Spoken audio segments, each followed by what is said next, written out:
مجتبی جانان.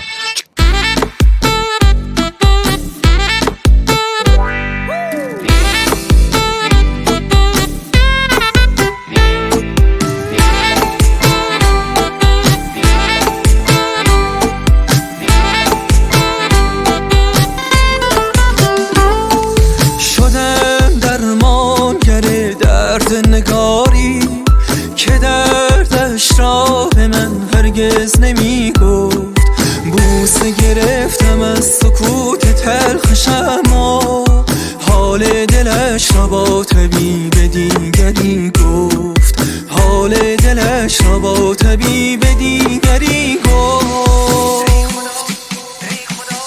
ای خدا دیوونشم، روز شب در خونشم، بگو ما را پشت در نذاره. ای خدا بیمارشم، اونی که گرفتارشم، داره میکشه منو خبر نداره.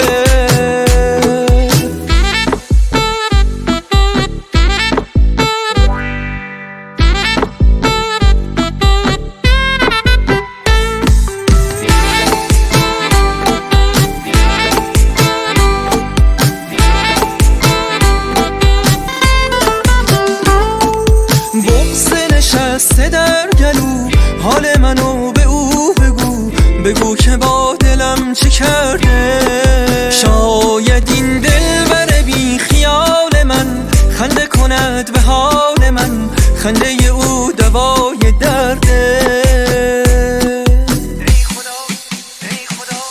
ای خدا دیوونشم، روز شب در خونشم، بگو ما را پشت در نذاره.